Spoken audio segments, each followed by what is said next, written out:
Hello guys, welcome back to John's Workshop.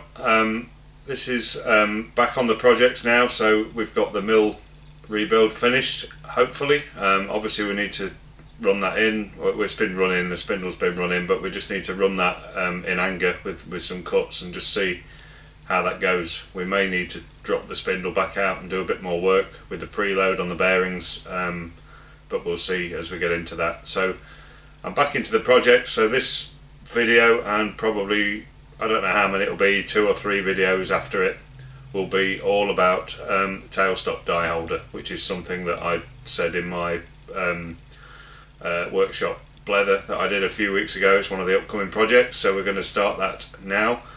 And what I'm going to do with this project is something a bit different, and hopefully this will be useful to other people. It might not. I've still not got my CAD and monitor mounted and my CAD sorted out, so I've got no proper way of drawing things up in CAD at the moment. So I've gone back to traditional pencil and paper, and I've done some drawings for the die stock holder for the lathe. And basically what I've done, I've seen so many different tailstock die holders that different people have done, and I've kind of taken the best bits that I think that I like, and I've kind of improved them a little bit where I think I can improve them. And what I'm going to do is I'll scan the paper drawings that I've done, and I'll make those available to anybody that wants a copy of them. I think for a start we'll do it via email, because I'm not sure whether I can upload drawings to YouTube or scans to YouTube. I'd need to have a look into that. So but certainly by email, if anybody wants a copy of these drawings, you can follow along with the project as I make the tailstock die holder, and you can make your own. You can take the drawings as a base just in terms of the design, and you can scale it down or up depending on what size lathe you've got. So the options there, and the drawings will be made available to anybody who wants a copy of them. So we're just going to start today. I've had a really good clean up following the mill rebuild, got myself in a bit of a mess towards the end, so tidied up, cleaned everything away, cleaned the bench down. So before we start, I've had some viewer mail, which is nice. So this is from, I got a nice letter as well from Paul, from the Knackler's Workshop, so thank you Paul. So nice letter, and Paul's kindly sent me a couple of stickers for his workshop. So the first thing I'm going to do, and I'll do that off camera, is I'm going to put one of those stickers up, and because of the shape and size of it, will probably go up in the top corner somewhere up there. I'll decide that in a moment. So thanks for that Paul. I'll send you some stickers back by return post, and hopefully you should have those. You may even have them before this video's gone out. I've still got to catch up on 3 or 4 videos of the mill rebuild yet to edit and upload. So I'll reposition the camera, we'll focus in on the bench, and I'll start talking you through the tailstock die holder. So we're in at the bench now. I'll hold these up to you so you can see. So basically what I did initially was just some scribblings really on a bit of paper, just basically getting some ideas down in terms of what I thought this was going to look like in terms of design, and how I wanted it to look, and some basic measurements based on steel stock that I've already got, and also restrictions that I've got, like the Morse taper 3 and things like that. So just some scribbles on there, and I did some rough measurement of the Morse taper 3 taper, and I measured 2 or 3. They're all different because they're all different lengths, so the diameters vary. So I've taken kind of an average, and we'll make the taper out of that size, no problem at all, hopefully. So that was the initial sort of thinking and sort of head scratching. I've then transferred that onto 3 sheets of paper. Let me just move the camera a little bit, apologies, so you can see this a bit better. So basically the plan here, so this is the first sheet, and this is basically the body, if you want to call it that, the sliding body of the tailstock die holder. So I've drawn that out, and basically this will slide on the shaft that goes into the tailstock. It will be held captive by a bolt that goes through this hole. I've put some real fine limits on this in various places, and there's a reason for that, and I'll bring you on to what the thinking is behind that as I run through the other sheets of drawing. So that's the slidey bit.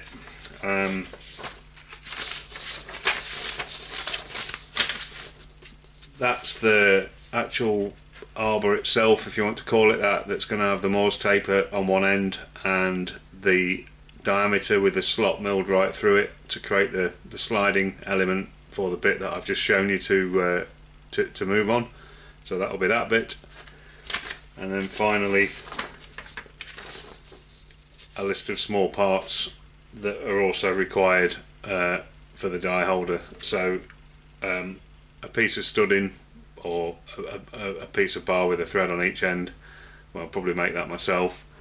A grub screw that's been modified, a brass bush to fit in the end of the grub screw, and then the actual die holder unit itself. Now what I've done here, if I just hold this first sheet back up,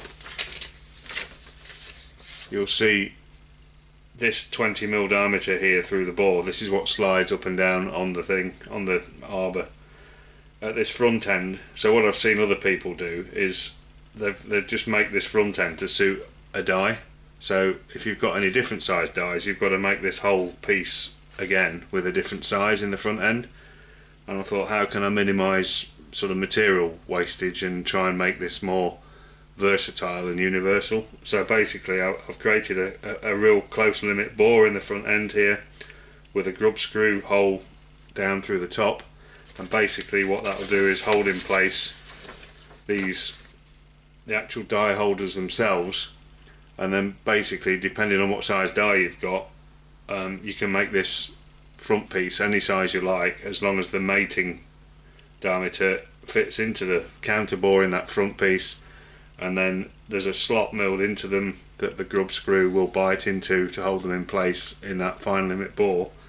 And the reason I've done it that way, what I also want to do is I've got a very, very small Jacob's chuck, tiny one that goes down to like 0.1 of a millimetre, and the whole plan is one of these front end pieces, as well as having front end pieces that hold dies, I'm going to make one up that holds the Jacob's chuck, and then I can use this as a sensitive drilling unit as well as a die stock holder. So I'm trying to be a bit creative and just trying to get the maximum value out of one tool, rather than having several tools to do several different purposes. So once I've made this, sort of the possibilities are endless really, because all you've got to do is turn the back end to suit the counter bore, and then you can put whatever you like on the front end. You can have it to hold a tap, you could have it to hold a chuck for sensitive drilling, you can have dies to go in there, you can make what you want at the front, and each one's really only sort of 20, 30, 40mm long, whatever size you need. You've not got massive amounts of material each time you want to make something new. So that was the plan. So they're the drawings. So I'm going to be working to those throughout this project, and then, as I said, as I work through these, if there are any key dimensions missing off them, I'll add them to the drawings, and then when I upload the final video in the series, I will make these available to anybody who wants a copy of them. So that's the plan. In terms of material, I've basically looked out of my scrap bin, so we've got a lump of material here that will make the sliding unit. I've got my length of EN24T that I ordered in, that I made the Dixon cartridge height adjustment pieces from, so this is a section of that's left over, and that's going to make the Morse taper piece for the tailstock, and then obviously the diameter for the sliding element to go on. So I can make those two bits straight away, and then the other bits of material I'll need to look out for the smaller items. So we'll bring you back probably at the lathe when we're setting up for the first bit of machining. Okay, so we're at the lathe, guys, so we're just about to start on this project, and I'm going to start with the actual arbor piece itself. So you can see there, that's roughly what we're going to be making, and you'll see there's some notes on there that says turn between centres, which is what I'm planning to do with this. just to hopefully keep this very, very concentric. I want the Morse taper piece to be absolutely concentric to the diameter, so we're going to have a go at turning that between centres. Now, I don't have a catch plate for the lathe for a drive dog to go on, so I'm going to have to use the vice jaws, and the drive dog I've got would sit right out at the extremes of the jaws, and there's not enough of the jaws sticking out. So when we get to that bit, I'm going to switch the jaws out. So you'll see on the headstock, I've got my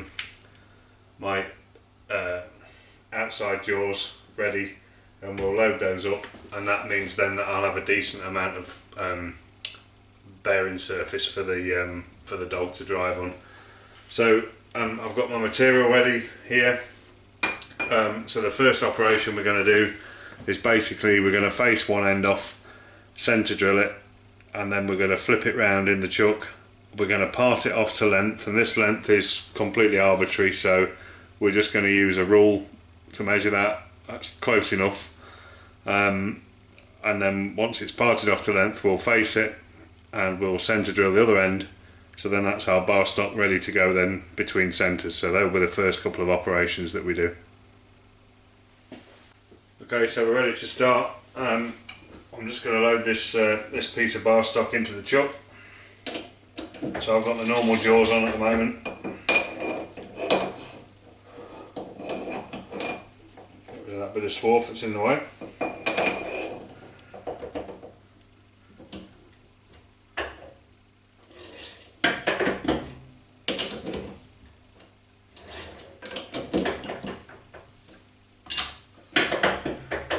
Now the lathe's not been run for probably a week or so, so I'm just gonna, I've got it in a slow gear there, I'm just gonna run it up in a slow gear just to get the oil moving around.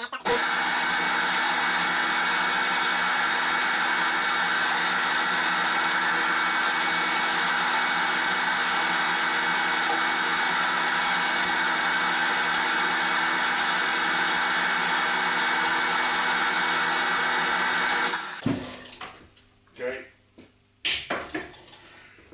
So I've got my turning tool in for facing and my centre drill loaded. So I'll zoom you in a little bit, and we'll start off. With the first operation, which is facing and centre drilling this end of the bar.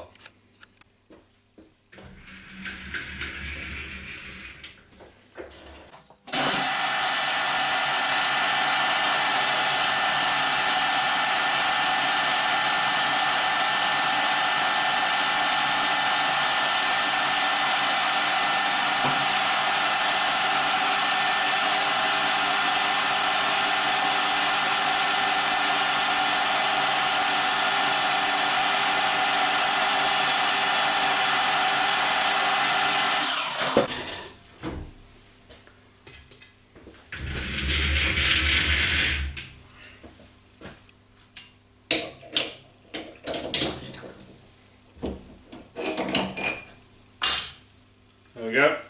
So I'm just going to spin this round now and put the other end in.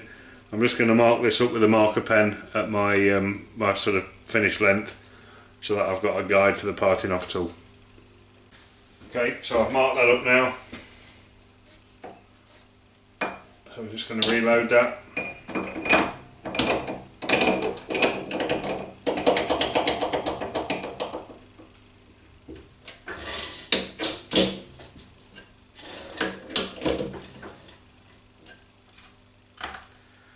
And we'll change out the turning tool for the parting off tool.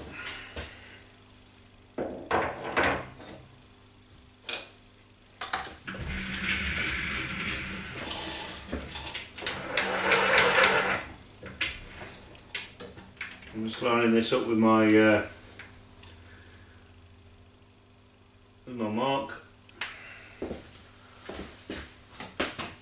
I'll lock the carriage off at that.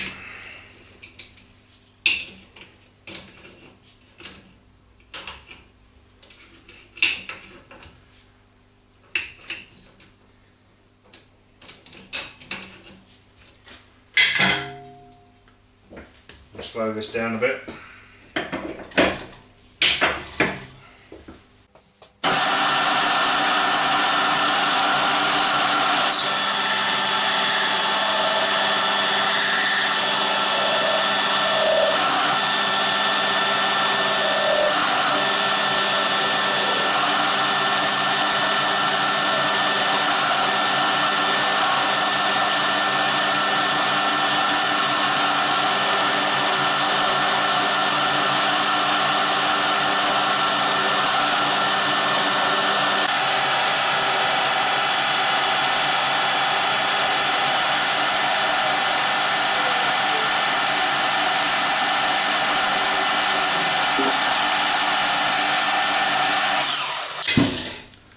There we go.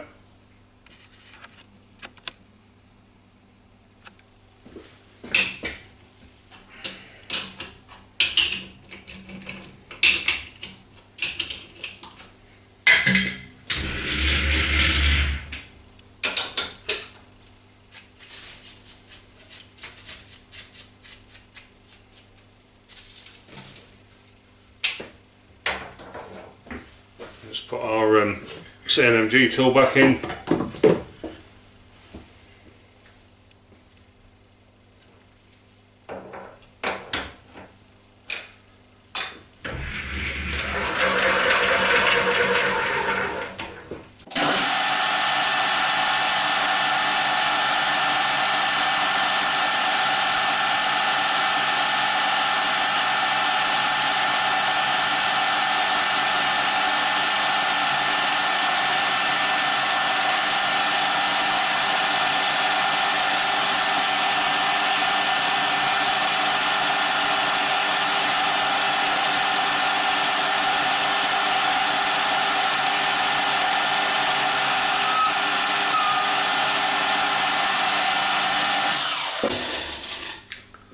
So that's the blank ready for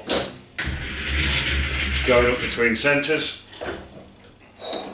I've not bothered chamfering the corners because we're going to be turning both ends of that very shortly when we get it between centres, but you can see there we've got our blank set up ready to go between centres now. So I'm just going to switch the jaws out on the chuck and I'll bring you back when we're starting to set up between centres. Okay, so this is the I've swapped my jaws around, as you can see. I've got my external jaws on now. This is the piece that we've just parted off the end of that bar. I'm going to put that in the chuck, and I basically want the front of that part to be flush with the front of the jaws or just slightly proud, which is about where that is. And we're going to tighten this nice and tight because I don't want that moving.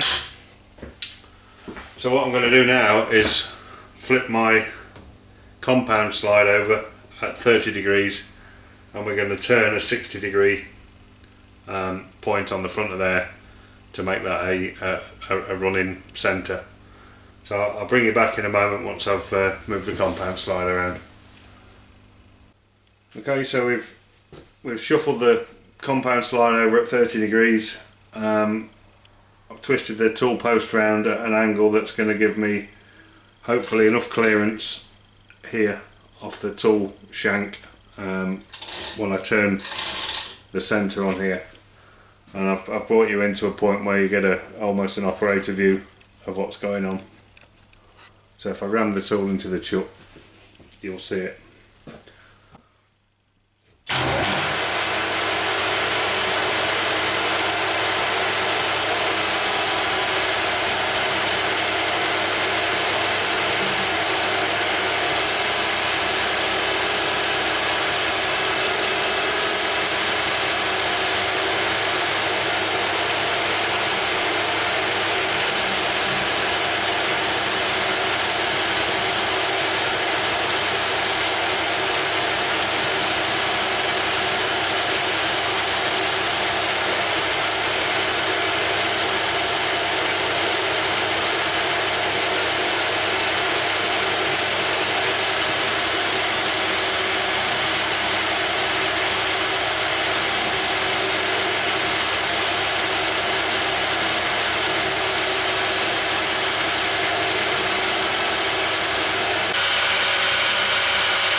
centre.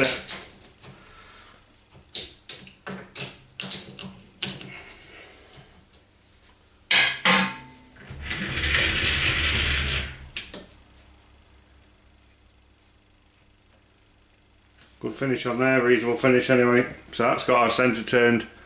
Now that can't be running anything other than true because it's just been turned, so that's going to stay in the chuck now until the end of this piece has been machined. So the next thing I'm going to do now is set the compound slide up for the Morse taper before we actually start. I'm not going to turn the Morse taper end first, I'm going to turn the parallel shank end first, and I'll tell you why that is when we're setting up. But while I've got the opportunity, I'm going to set the compound slide up now for the Morse taper, and then it's ready to go when we're turning it. So I'll bring you back when we're doing that. Alright guys, what I'm going to do now is my test bar, my ground test bar that's been ground between centres. This is what I used in a recent video when I was doing the mill head rebuild, and you may have seen that. I'm actually going to use this. This has got a Morse taper 3 on this end, so absolutely ideal for what I want to do. And actually this part looks very, very similar to the part I'm going to make out of the bar. So we've got a Morse taper 3 on one end and a parallel diameter on the other. So that's pretty much what we're going to make for the tailstock die holder. Although the diameter at the front here is going to be shorter and a bit smaller. So what I'm going to do now is I'm going to stick this between centres. I've just cleaned both the centres out so I know they're spotlessly clean, and I'm going to bring the tailstock up and I'm going to stick this between the centres.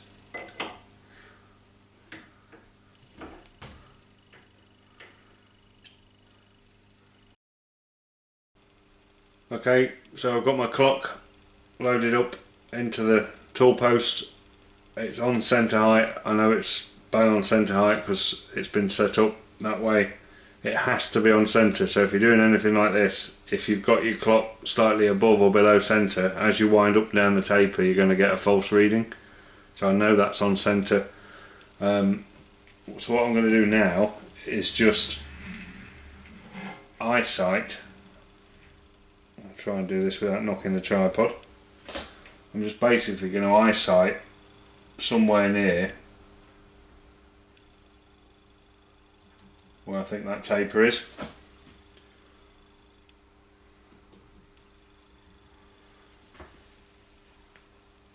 And we'll just give that a nip. I'm going to nip my carriage off now as well, so we'll bring the clock back to the start of the taper. I'm just going to lock the carriage off.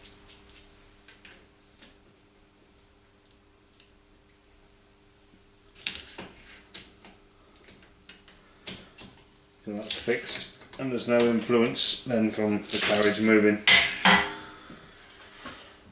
Basically I'm going to wind on at the start of the taper and we'll see where we are.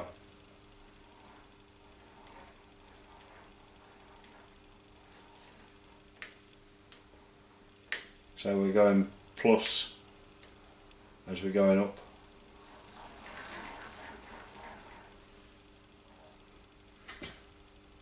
That's interesting. That's me just move. Oh, I've not got the compounds. I've only just nipped it. That's better.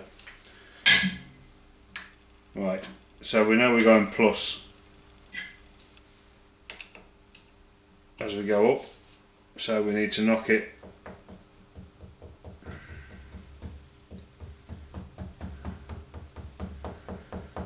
We'll give it a full turn, or there or thereabouts.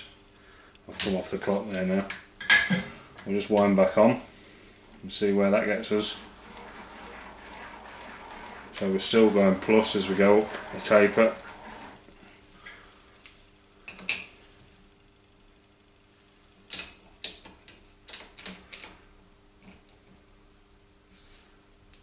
So we'll just give it, well, that's probably too much. Try that again.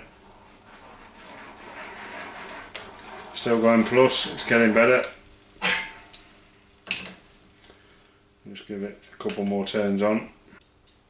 Right, so I've tweaked around with the gib strip a little bit, guys, and I've tightened it up and set it better, and I've got a tenth, 2/10 worth of wobble in there now if you really pull on it. So I've had a bit more of a tap around, a couple more goes. I mean, we were fairly close anyway. I'm just going to set that on 0 at that end, and then I'm going to come back off, down the taper.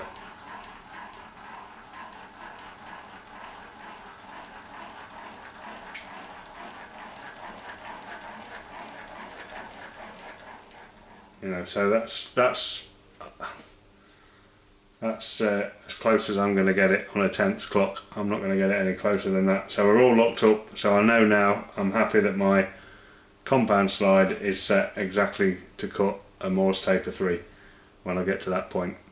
So I'll bring you back now and we'll set up the bar ready for turning the parallel diameter. Right, we've got the lathe set up, so we've put the bar in between the two centres. The centre I've turned and the revolving centre. I've got my lathe dog in place up against the jaw there, so good decent amount of location on there.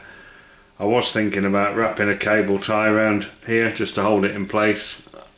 It's not really necessary, it just means that when you stop the lathe and you start it again, you just need to remember to make sure that the dog is up against the jaw before you actually start. Otherwise, if you've got it here, what's going to happen is the minute you put a cut on, or the minute the lathe suddenly spins, this jaw's going to come round and whack the dog, which could potentially upset the clamping that you've got. So if you think about what we've got here, we've got 3 line points of contact, which is tiny really. The actual clamping contact area is absolutely minuscule. So you've got line contact onto a casting 2 sides here, and there's nothing to say that that's locating through the full thickness of that casting, because the casting might not be even. And then where the screw is, you've obviously got line contact again, because you've got a flat end on the screw clamping onto a round bar. So the clamping element is really quite small.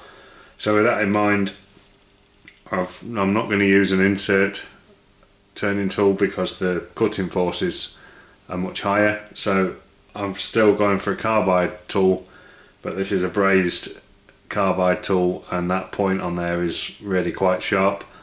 We're going to be running this fairly slowly because of the unbalance or the imbalance created by the dog. Probably too slow for carbide if I'm honest, but we'll give it a go. If it's not liking it, we'll take this out and we'll put a piece of high-speed steel in and cut it with high-speed steel. I've put a mark on the bar where I'm going to. You know, I still don't have a carriage stop yet, so all my lengths are visual for now. So we'll rough it out to this mark, and then we'll face it up. I'll take the bar out, and this is the beauty of turning between centres. I can whip the bar out, I can check that length with a vernier, put the bar back in again and finish it to size, and I won't lose any concentricity. So I'm just going to get the lathe warmed up now because it's not been run for a couple of days, and then I'll bring you back when we're putting the first cut on and cutting. I'm going to go steady with this, probably 1/2 mil depths of cut maximum. I'll bring you back when we've got the first cut on. Right, we'll try again. I forgot to press record on the first cut. Anyway, it's gone okay, it's cutting okay. It's chipping. I'm going really lightly with this. I'm not going to try and force this just because of the clamping. So that's cut well. We'll stick another 1/2 mil on and take another cut.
So you get the idea. I'll bring you back when we're somewhere near finished size. That's a dull finish, but it's a very good finish. So I'm happy just taking it nice and steady, because I want a reasonable finish on here, and I want it to be closely controlled size wise as well. So we'll just keep plugging away like that, and I'll bring you back when we're near finished size.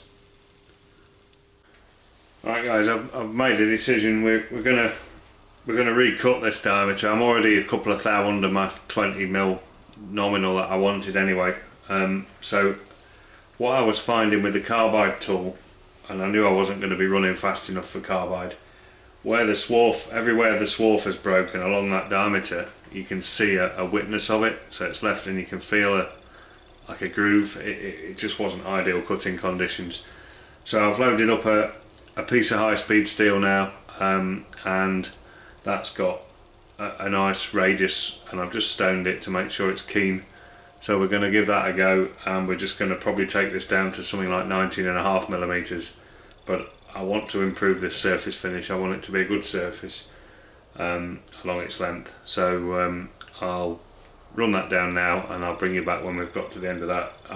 There's no point filming it. It's the same thing as before. I'm just going to cut a bit of a diameter down there, and whatever diameter I end up with, I will make a note of that diameter, probably on the whiteboard or somewhere, not on the drawings that I've got, because they'll still be good at 20mm for somebody else to work to.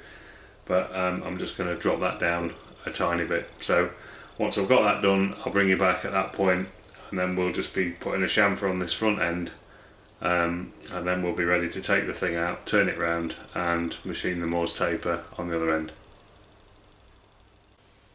Right, there we go guys, I've finished that diameter now, using this tool, which is just a piece of high-speed steel with a nice big radius on the front, and that's given me a nice surface finish on there now. And I'm about 1/10 thou under my 20mm, so 20mm 7874, and I'm measuring 7 6 7, something like that, 776 and 7/10, and at that end 777 and 2/10. So I've got 3 or 4/10 taper. Let me just remeasure that, because it was less last time I measured it. Yeah, I mismeasured. So I've got 777 at that end,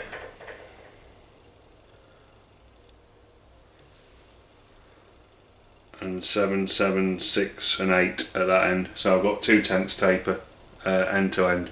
So I'm happy with that. I've put a chamfer there, and the tool that I use has got a nice big radius on, so it's put a nice big radius in this corner.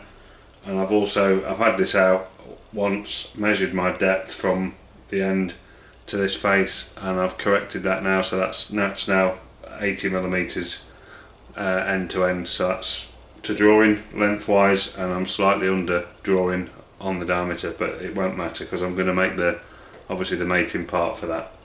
So what we're going to do now is take that out, and this is the beauty of turning between centres.